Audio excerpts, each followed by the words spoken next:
Welcome to my preview of the Rose Bowl game, the 108th Rose Bowl game, the great granddaddy of them all, presented by Capital One Venture X. 11 ranked Utah, 10-3, going up against number 6 Ohio State Buckeyes. Oh, sorry, the Ohio State. They get very mad at you and probably sue you if you forget to put the on the end of it, or at the beginning there. I lived in Ohio for a while, so I know how those fans are.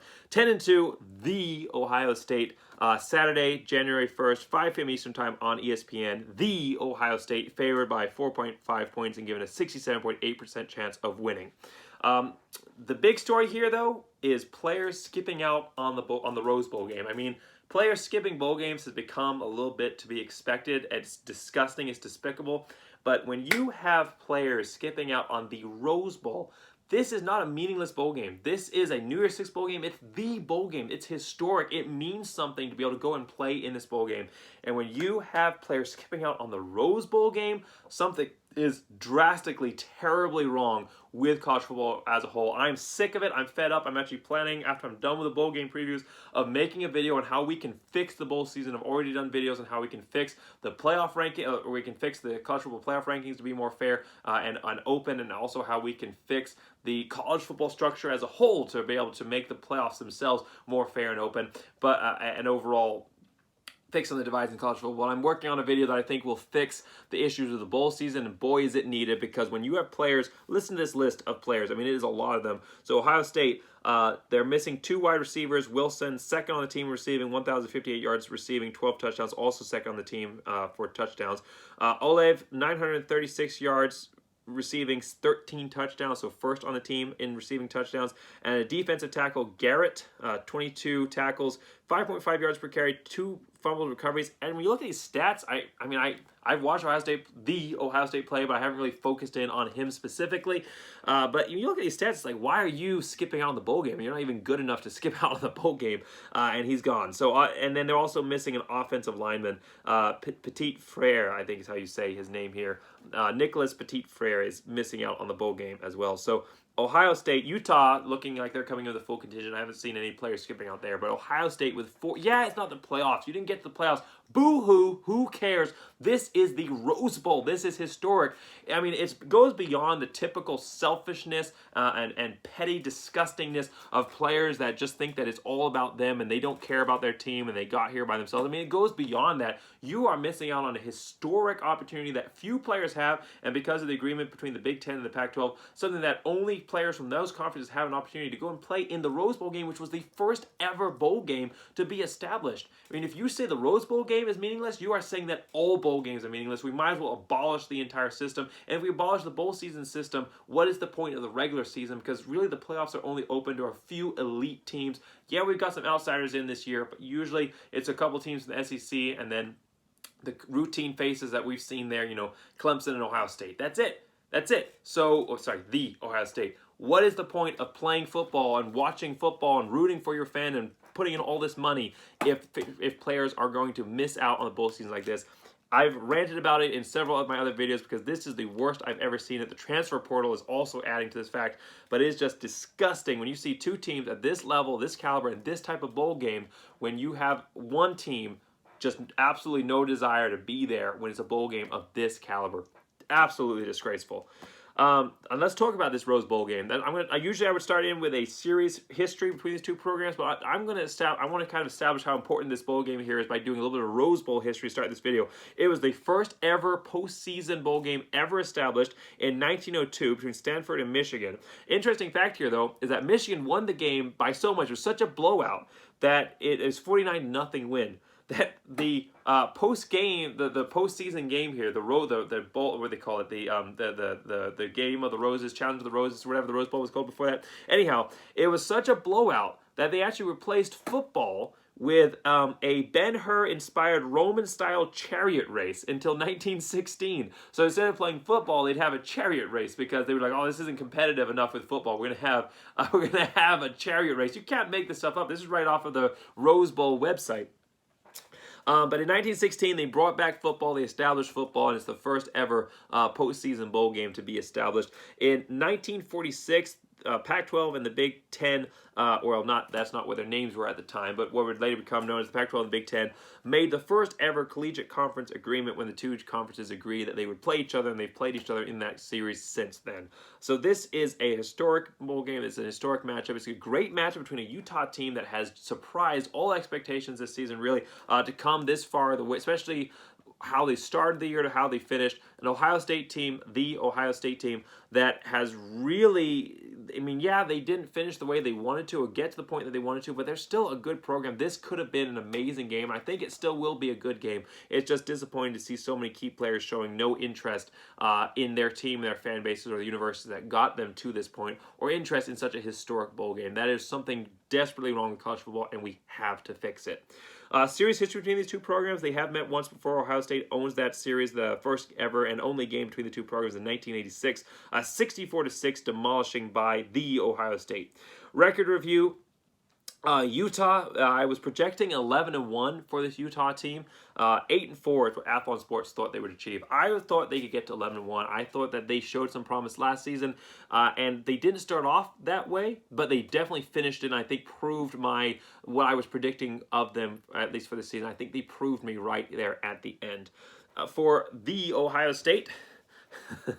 For the Ohio State, I thought they'd go 11-1. Athlon Sports thought they would go 12-0. Ended up taking 2 losses, an early loss to Oregon, and of course that loss at the end of the season to Michigan. So kind of sandwiching their season there with 2 disappointing starts and finishes. But I definitely thought they could get to 11-1 the season. Ended up not getting there. But I actually was predicting a loss to Oregon to start the season.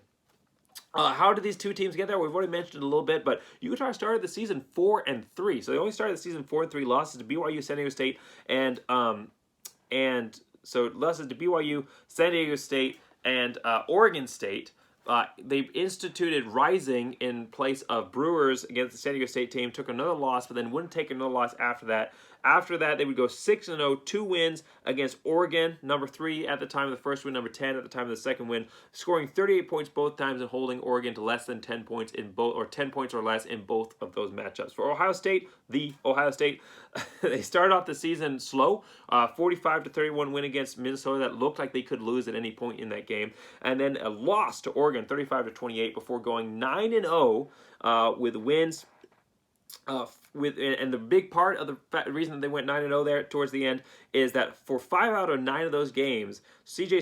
Stroud was able to throw for over 4 touchdowns, and that was his resurgence, his really coming of age and figuring out this game of college football, and the game slowing down for him and showing that he is going to be one of the greatest all-time quarterbacks for the Ohio State. Really, at the end here is what brought Ohio State to this point and being able to be even in a place where in what was really a rebuild year, still being able to get to 10-2 and being in the playoff conversation right up to the end. And then, of course, they ended up losing to Michigan to finish their season off there. Very unfortunate. First win in 8 years for Michigan in that series, and only the 3rd win in 20 years for the series that has been recently dominated by Ohio State. So top players of the game here, well, for Utah, it's going to be Cameron Rising. We've already mentioned him, the sophomore quarterback. Their success this season, like I said, they started off the season 4-2, 4-3 after the loss to Oregon State, but his success has been the reason that they have been so successful this season.